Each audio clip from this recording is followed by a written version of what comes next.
inside the Wayne County Jail have always had dangerous jobs. And their decisions can mean the difference between life and death. Just last year, one inmate was brutally murdered by his cellmate after a sheriff's deputy went missing from his assignment. He later resigned. Well, today, the sheriff's office is struggling with severe understaffing, with the jail currently 344 deputies short. So, did the sheriff's office lower its standards when it hired one deputy with a troubling past? Here's 7 investigator Ross Jones. Some people are meant to be the police, and some people are meant to call the police. He's someone who's meant to call the police. This is a story about a sheriff's deputy who's not allowed to be a police officer. This man is not qualified to be in public safety at all, period. Until his latest job, Jamonte Horton had been fired or forced to resign from every law enforcement department he's worked for. Today, he wears a badge from the Wayne County Sheriff's Office. Jamonte Horton was hired less than 2 years ago by the Sheriff's Office. He came there after being rejected by the Detroit Police Department and the Macomb County Sheriff's Office, and failing the background checks with Farmington Hills Police and Waterford Police. Horton's problems began early in his career. While only a cadet with Wayne State Police, he showed up to a party with a loaded gun. After a fight broke out, Horton was shot and returned fire. He resigned in 2015 for his role in the shooting.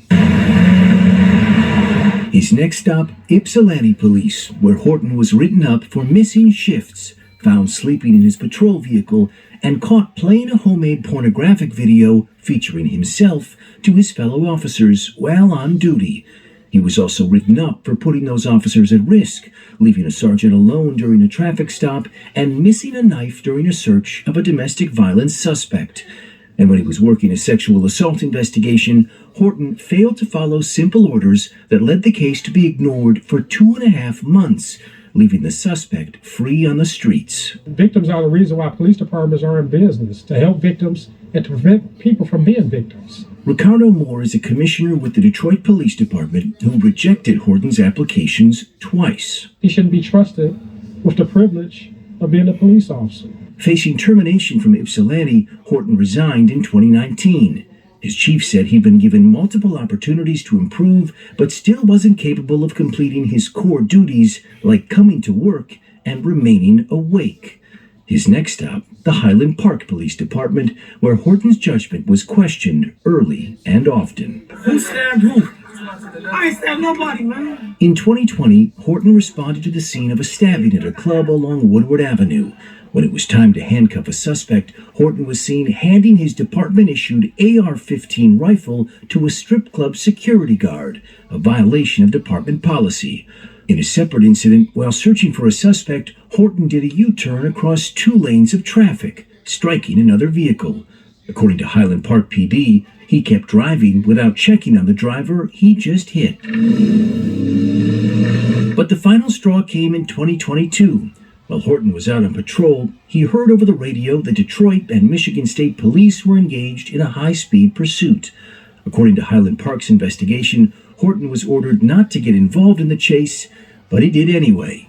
And when he did, according to investigators, Horton manually turned off his body cam during the pursuit. Why did you turn the camera off? When questioned by Internal Affairs, Horton said the camera malfunctioned.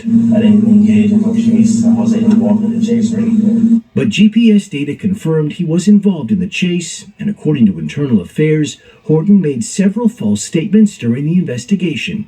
Highland Park called Horton's misconduct egregious, and as it prepared to fire him, he resigned in October 2022. 3 weeks later, We really do want you on our team. the Wayne County Sheriff's Office made Jamonte Horton a deputy. Since he resigned in Highland Park 2 years ago, Horton's law enforcement license was deactivated by the state, meaning he can't serve as a police officer until it's turned back on. But it turns out you don't need an active law enforcement license to work as a deputy inside a jail where Horton works today. We want to hire individuals committed to serving our citizens with honor and integrity. Would you say that honor and integrity are words that apply to that deputy? I would say definitely not. Glenn Anderson is a Wayne County commissioner. It's very surprising that with a record like that we would have him working in the sheriff's department. We wanted to ask Sheriff Washington why his office hired Horton after so many other departments took a pass, but he declined. So we caught up with him at a budget hearing earlier this month. Did the sheriff's office lower its standards to hire Jamonte Horton? We never lower standards. Never. How troubled are you that he was found to have been untruthful? I'm troubled that happened. If that is indeed a fact, I don't know that to be a fact. Nobody has talked to me about that part of it. Well, you hired him, sir. Is that a concern? Our agency hired him. Washington told us he had nothing to do with Horton's hiring, but that's his signature on a document asking the state to reactivate his law enforcement license, allowing him to police the streets.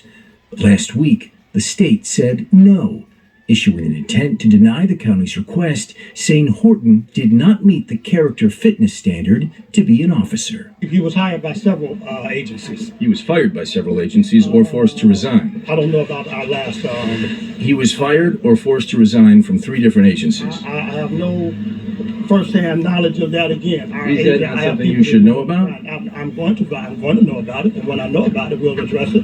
We left voicemails, texts, and emails for Deputy Horton. He did not respond. If he chooses to, he can appeal the state's decision not to reactivate his law enforcement license.